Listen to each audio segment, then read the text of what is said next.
3 أهداف مقابل هدفين يحسم لاعبي النادي الاهلي تحت 17 سنه قمه الدوري. كانت مباراه ممتعه ومثيره. الشوط الاول تزعم النادي الاهلي اللقاء ب3 أهداف، والشوط الثاني احرز نادي الزمالك هدفين. هنشوف الاهداف مع بعض.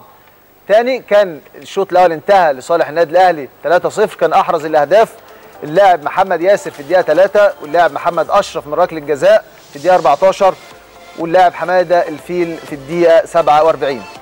دي اهداف اللقاء.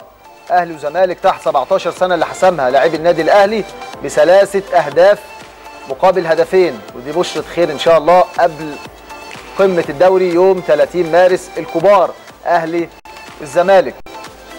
الهدف الثاني احرزه اللاعب محمد اشرف من ضربه جزاء في الدقيقه 14. الهدف الثالث اضافه اللاعب حماده الفيل ايضا من ضربه جزاء، وكانها قمه ضربات الجزاء.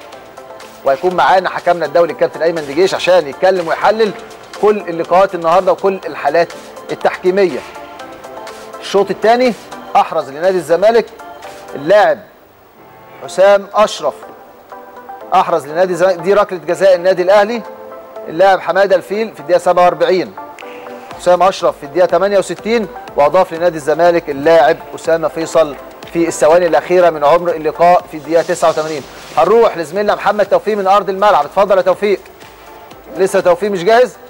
طيب بجد تحيه مره ثانيه بضيوفي الكرام الكابتن فتحي نصير والكابتن محمد حشيش والكابتن احمد بلال. كابتن فتحي، شفت بقى اللقاء كله ازاي، خاصه النادي الاهلي تسيد